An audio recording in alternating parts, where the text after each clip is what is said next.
Hello दोस्तों। आज हम केमिस्ट्री शुरू कर रहे हैं और केमिस्ट्री शुरू करने से पहले विज्ञान से संबंधित कुछ परिभाषा को देखेंगे और फिर हम केमिस्ट्री शुरू करेंगे। तो विज्ञान से संबंधित कुछ परिभाषा इस तरह से है, जैसे विज्ञान किसे कहते हैं, यानी विज्ञान यानी साइंस। विज्ञान की उत्पत्ति लैटिन शब्द साइंटिया से हुई है, जिसका अर्थ है ज्ञान यानी नॉलेज या जानना। अगला है विज्ञान हमारे इस भौतिक जगत में जो कुछ भी घटित हो रहा है उसका क्रमबद्ध या व्यवस्थित ज्ञान यानी कि सिस्टमेटिक नॉलेज ही विज्ञान कहलाता है। विज्ञान को दो भागों में बांटा गया है, एक प्राकृतिक विज्ञान जिसको नेचुरल साइंस कहते हैं इंग्लिश में, और दूसरा है भौतिकीय विज्ञान जिसको फिजिकल साइंस कहते हैं। नेचुरल साइंस यानी प्राकृतिक विज्ञान को दो भागों में बांटा गया, वनस्पति विज्ञान और जंतु विज्ञान। वनस्पति विज्ञान को बोटनी इंग्लिश में कहा जाता है और जंतु विज्ञान को जूलॉजी। भौतिकीय विज्ञान को दो भागों में बांटा गया, रसायन विज्ञान और भौतिकी। देखते हैं आगे रसायन विज्ञान। रसायन विज्ञान किसे कहते हैं यानी कि केमिस्ट्री किसे कहते हैं। विज्ञान की वह शाखा जिसके अंतर्गत पदार्थों के गुणों, संगठन, संरचना तथा इसमें होने वाले परिवर्तनों एवं उसकी क्रिया प्रतिक्रिया का अध्ययन किया जाता है, उसको क्या कहते हैं, रसायन विज्ञान कहते हैं। रसायन विज्ञान शब्द की उत्पत्ति मिस्र के प्राचीन नाम कीमिया से हुई है, जिसका अर्थ है काला रंग। आगे प्रारंभ में रसायन विज्ञान के अध्ययन को केमिटेटिंग कहा जाता था। सबसे पहले रसायन विज्ञान के अध्ययन को केमिटेटिंग कहा जाता था और रसायन विज्ञान के जनक लेवासिए को कहा जाता है। लेवासिए को आधुनिक रसायन विज्ञान का जन्मदाता कहा जाता है। रसायन विज्ञान की शाखाएं, रसायन विज्ञान की बहुत सारी शाखाएं हैं। तो रसायन विज्ञान की शाखाएं रसायन विज्ञान के अध्ययन को सरल बनाने के लिए उसे कई शाखाओं में बांटा गया है, जैसे भौतिकी रसायन, इसके अंतर्गत रासायनिक अभिक्रिया के नियमों तथा सिद्धांतों का अध्ययन किया जाता है। अकार्बनिक रसायन, इसके अंतर्गत सभी अकार्बनिक एवं उन अकार्बनिक तत्वों एवं उनके यौगिकों का अध्ययन किया जाता है। तीसरा है कार्बनिक रसायन, इसके अंतर्गत कार्बन के यौगिकों का अध्ययन किया जाता है। चौथा है औद्योगिक रसायन, पांचवा है जैव रसायन, छठा है कृषि रसायन, सातवां है औषधि रसायन और आठवां है विश्लेषिक रसायन। आगे बढ़ते हैं परमाणु। परमाणु के मूल कण तीन होते हैं, जिसको हम इलेक्ट्रॉन, प्रोटॉन और न्यूट्रॉन कहते हैं। तो परमाणु के अंदर तीन मूल कण होते हैं, जिसको इलेक्ट्रॉन, प्रोटॉन और न्यूट्रॉन कहते हैं। और तत्व किसे कहते हैं, तत्व यानी एलिमेंट, वह पदार्थ जो एक ही प्रकार के परमाणुओं से मिलकर बना होता है तत्व कहलाता है। जैसे हाइड्रोजन और ऑक्सीजन, ये हाइड्रोजन में बहुत सारे परमाणु होते हैं, परमाणु के कण होते हैं, तो वो तत्व हुआ। ऑक्सीजन एक तत्व हुआ और दो तत्वों के मिलने से यौगिक का निर्माण होता है। तो यौगिक का परिभाषा हम लोग देखते हैं, यानी कि कंपाउंड्स। यौगिक वह शुद्ध पदार्थ है जो दो या दो से अधिक तत्वों के एक निश्चित अनुपात में रासायनिक संयोग से बनता है। जैसे हाइड्रोजन और ऑक्सीजन के मिलने से जल का निर्माण हुआ, आइए जल क्या कहलाया, यौगिक कहलाया। उसके बाद आगे बढ़ते हैं मिश्रण। मिश्रण किसे कहते हैं, मिश्रण वह अशुद्ध पदार्थ है जो दो या दो से अधिक शुद्ध पदार्थों, तत्वों या यौगिकों या दोनों के किसी भी अनुपात में मिलने से होता है। उसको क्या कहते हैं, मिश्रण कहते हैं। जैसे वाटर यानी कि H2O और NaCl नमक, और दोनों को घोल दिए तो एक मिश्रण तैयार हुआ। आगे बढ़ते हैं, परमाणु किसे कहते हैं। परमाणु यानी एटम, किसी पदार्थ यानी तत्व का वह संभव सूक्ष्मतम कण जो स्वतंत्र अवस्था में नहीं रह सकता परंतु रासायनिक अभिक्रियाओं में भाग लेता है तथा उसमें उस पदार्थ के सभी गुण विद्यमान रहते हैं, परमाणु कहलाता है। तो ये परमाणु का डिफिनेशन हुआ। डाल्टन के अनुसार परमाणु अविभाज्य था। डाल्टन साहब के अनुसार परमाणु क्या था, अविभाज्य था, परंतु आधुनिक आविष्कारों से यह ज्ञात हो चुका कि परमाणु भी सूक्ष्म कणों से मिलकर बना होता है, जिसमें इलेक्ट्रॉन, प्रोटॉन एवं न्यूट्रॉन मुख्य है। डाल्टन साहब कहते थे कि परमाणु क्या है, अविभाज्य है, लेकिन कुछ वैज्ञानिक आए तो बताया कि नहीं, परमाणु अविभाज्य नहीं है, परमाणु विभाज्य है। और परमाणु के अंदर परमाणु इलेक्ट्रॉन, प्रोटॉन और न्यूट्रॉन से मिलकर के बने होते हैं। परमाणु के 3 मूल कण हैं, इलेक्ट्रॉन, प्रोटॉन और न्यूट्रॉन, जिसमें इलेक्ट्रॉन का खोज जे थॉमसन ने किए थे। इलेक्ट्रॉन का खोज किसने किया था, जे थॉमसन 1906 ईस्वी में। और गोल्डस्टीन का खोज, सॉरी, प्रोटॉन का खोज गोल्डस्टीन ने किया था 1886 ईस्वी में। और न्यूट्रॉन का खोज जेम्स चैडविक ने किए थे 1932 ईस्वी में।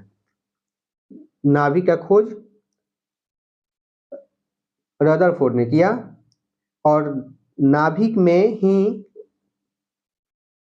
न्यूट्रॉन और प्रोटॉन्स होते हैं, जिनका खोज रदरफोर्ड साहब ने 1908 ईस्वी में किए थे।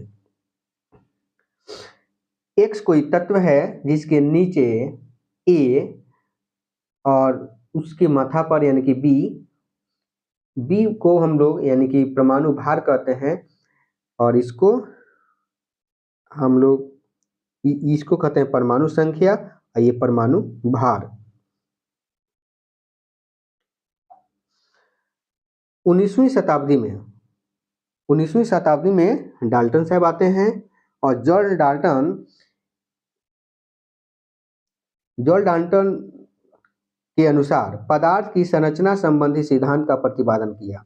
जॉर्ज डाल्टन पदार्थ की संरचना संबंधी सिद्धांत का प्रतिपादन किया, जो डाल्टन के परमाणु सिद्धांत के नाम से प्रचलित है। इलेक्ट्रॉन का खोज किसने किया था, जे थॉमसन ने 1906 ईस्वी में। रदरफोर्ड नाभिक का खोज किए 1908 में। जेम्स चैडविक ने 1932 में न्यूट्रॉन का खोज किए। और बोर के अनुसार K, L, M, N और O एक कक्षा बनाए। बोर ने सेल का निर्माण, सेल बताए कि K cell, L cell, M cell, N cell और O सेल है। तो यहाँ पर हम देख रहे हैं कि परमाणु संख्या बराबर प्रोटॉन की संख्या बराबर इलेक्ट्रॉन की संख्या, यानी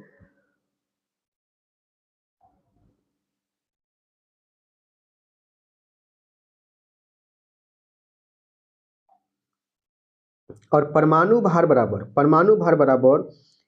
परमाणु संख्या प्लस न्यूट्रॉन की संख्या। परमाणु भार बराबर इलेक्ट्रॉन की संख्या प्लस न्यूट्रॉन की संख्या। तो यहाँ पर हम देख रहे हैं परमाणु भार बराबर परमाणु संख्या प्लस न्यूट्रॉन की संख्या, या परमाणु भार बराबर इलेक्ट्रॉन प्लस न्यूट्रॉन।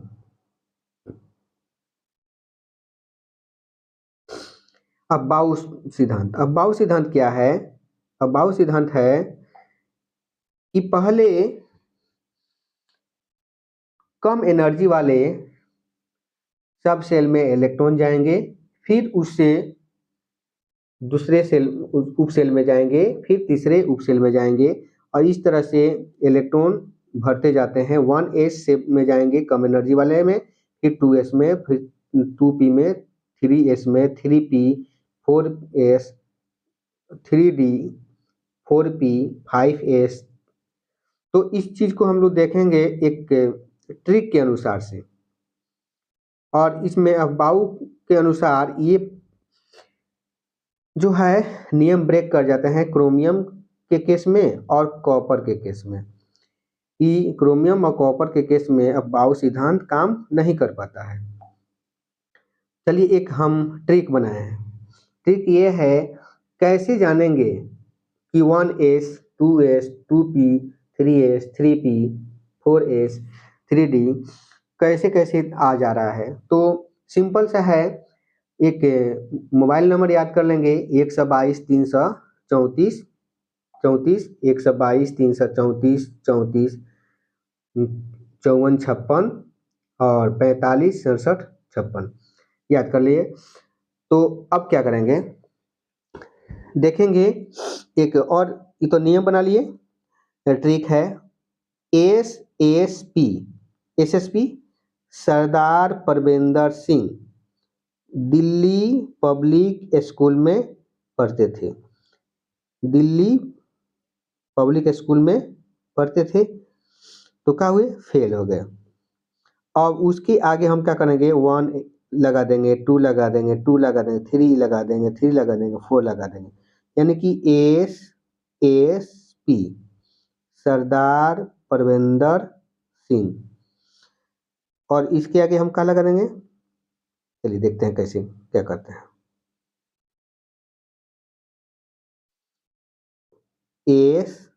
एसएसपी सरदार परवेंदर सिंह दिल्ली पब्लिक स्कूल में पढ़ते थे, तो क्या हो गए, फेल हो गए। और इसी के पहले हम लगा देंगे 1 122, 1 2 2 334 34। और हम जानते हैं कि इस सब सेल में 2 इलेक्ट्रॉन होता है, तो यहाँ पर 2 लिख देंगे, 2 लिख देंगे, 6 लिख देंगे, 2 लिख देंगे, फिर 6 लिख देंगे, फिर 2, फिर 10, फिर 6, फिर 2, और इस तरह से हम लिखते चल जाएंगे। बस हो गया। और जिसको लिखना होता है, जिसका हम लिखना चाहेंगे इलेक्ट्रॉनिक विन्यास, उसको आसानी से लिख देंगे।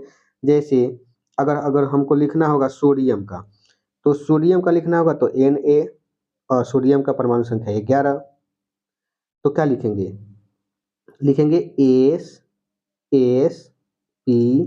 सरदार परवेंदर सिंह 122 334। लेकिन इतना जाने की जरूरत नहीं है, क्योंकि हम 11 ही गो इलेक्ट्रॉन है, तो 11 गो इलेक्ट्रॉन में 2 इलेक्ट्रॉन यहाँ, 2 इलेक्ट्रॉन यहाँ, 4 गो, 6 गो, 10 गो और 1 11 गो, यहीं पर मेरा आ गया। तो लिखा गया आसानी से इलेक्ट्रॉनिक कॉन्फ़िगरेशन। तो इस तरह से हम इलेक्ट्रॉनिक कॉन्फ़िगरेशन को लिख लेंगे अफबाऊ प्रिंसिपल के अनुसार से। और एक इलेक्ट्रॉनिक कॉन्फ़िगरेशन लिखते हैं हम सेल के आधार पर, यानी कि अब सोडियम का लिखना होगा, तो सोडियम का लिखना होगा 11, तो के सेल, एल, एम और एन, तो के में 2, एल में 8, 8 2 10, 1 11 लिख दिया आसानी से। तो इलेक्ट्रॉनिक विन्यास ये लिखने का ये तरीका हुआ। होन्स रूल, होन्स का अधिकतम बहुलता का नियम। सेल, सेल हुआ, कौन कौन से सेल हुआ, तो सेल है के, एल, एम, एन और ओ। उप सेल, उप सेल कौन कौन से हैं, एस, पी, डी और एफ। अब देखते हैं हम, एक कक्षा, कक्षा की संख्या 1 2 3 4 और 5, सेल की संख्या के cell, L cell, M cell, N cell और ओ सेल। इलेक्ट्रॉन की संख्या हम जानते हैं कि के में 2 इलेक्ट्रॉन होता है, के में 2 इलेक्ट्रॉन होता है, एल में 8, एम में 18, एन में 32 और ओ में 50। ये कहाँ से आया? एक फार्मूला होता है, ये फार्मूला है, यानी कि 2n², जहाँ n क्या है? कक्षा की संख्या है, यानी एक के कक्षा की संख्या कैसे है?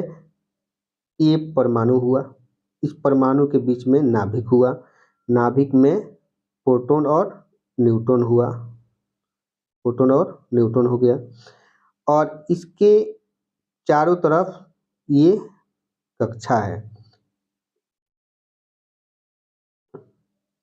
तो ये हो गया के सेल, और ये हो गया एल, ये हो गया एम। और यहाँ से जाते हैं तो के सेल में देखते हैं पहला नंबर कक्षा हुआ, एल में जाते हैं तो ये दूसरा नंबर हुआ, एम में ये तीसरा नंबर हुआ। और फॉर्मूला क्या है? 2n²। n जहाँ कक्षा की संख्या है, n क्या है? कक्षा की संख्या है। तो हम देखते हैं यहाँ पर कक्षा की संख्या को, कक्षा की संख्या को देखते हैं तो 2n², 2n², यानी कि n क्या है? k है, एक नंबर सेल है, तो n के जगह पर 1 रखेंगे और 1 का स्क्वायर 1, और 1 में 2 से गुना करें 2, 2 आ गया। l 2 नंबर सेल है, 2 नंबर कक्षा है, तो 2 नंबर कक्षा n की जगह पर 2 रखेंगे और 2 दूना 4, 4 दूना 8। फिर m 3 नंबर है, तो 3 3 9, 9 दूना 18, 4 4 चौका 16, 16 दूना 32, 5 ओ की जगह 5 रख देंगे, तब 50 25, 25 दूना 50। तो ये मेरा इलेक्ट्रॉन की संख्या आ गया। तो इलेक्ट्रॉन की संख्या को हम लोग इस तरह से देखेंगे कैसे आता है। फिर आगे बढ़ते हैं, उप सेल, यानी कि के में एक इलेक्ट्रॉन, एक उप सेल होगा, और कौन सा उप सेल होगा? एस उप सेल होगा। कौन सा उप सेल होगा? एस उप सेल होगा पी में। और इस ऑर्बिटल की संख्या कितना होगा? 2 होगा। ये ऑर्बिटल की संख्या 1 होगा, सॉरी, इसमें एक ऑर्बिटल होंगे, और एक ऑर्बिटल में 2 इलेक्ट्रॉन भरेंगे, एक तो क्लॉकवाइज और एक एंटी क्लॉकवाइज, इस तरह से भरते हैं। फिर पी में 3 ऑर्बिटल होगा, यानी कि 6 इलेक्ट्रॉन भरने की शक्ति है पी में, तो 3 ऑर्बिटल हो जाएगा, ऑर्बिटल की संख्या 3 हो जाएगा। और इसमें कितने इलेक्ट्रॉन भरेंगे? 6।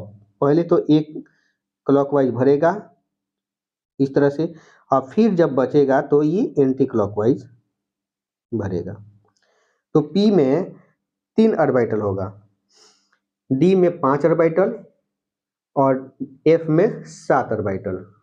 तो ये ऑर्बिटल की संख्या हम लोग देख लिए कैसे कैसे है ऑर्बिटल की संख्या। तो उपसेल एस उपसेल हुआ, ऑर्बिटल की संख्या 1 होगा जिसमें 2 इलेक्ट्रॉन भरेंगे। यहाँ पर हम देख रहे हैं एक ऑर्बिटल और इसमें 2 इलेक्ट्रॉन, एक क्लॉकवाइज एक एंटी क्लॉकवाइज। पी में 3 ऑर्बिटल, 3 ऑर्बिटल, और एक ऑर्बिटल में 2 इलेक्ट्रॉन भरेंगे, एक क्लॉकवाइज एक एंटी क्लॉकवाइज, यानी कि 3 3 दूना 6, 6 इलेक्ट्रॉन भर गए। डी में 5 ऑर्बिटल होगा, और 5 ऑर्बिटल में एक क्लॉकवाइज एक एंटी क्लॉकवाइज भरते चलेंगे, तब 5 दूना 10 इलेक्ट्रॉन भरेगा। 7 में, यानी कि एफ में, एफ उपसेल में 7 ऑर्बिटल की संख्या होगा, और 7 दूना 14 इलेक्ट्रॉन भरेंगे। वही चीज है हम लोग यहाँ पर देखे थे। फिर के सेल में एक उपसेल होगा, के सेल में हम बताए थे, ऊपर भी बताए थे कि के में एक उपसेल होगा, एल में 2 उपसेल होगा जो एस और पी होगा, यानी कि इसमें 8 इलेक्ट्रॉन भरेगा, तो एस में 2 और पी में 6, 8 गो हो गया। फिर एम में 3 उपसेल होगा, कौन कौन से? और हम देखे थे कि एन तीसरा नंबर सेल है, तो इसमें 3 3 का 9, 9 दूना 18, यानी कि 18 इसमें होगा इलेक्ट्रॉन। तो 18 एस में हो जाएगा 2, पी में 6 और डी में 10, 18 गो हो गया। डी में 10, 18 हो गया। एन में 4 नंबर सेल है तो कितना इलेक्ट्रॉन होगा इसमें, 4 चौका 16, 16 दूना 32, 32 इलेक्ट्रॉन होगा।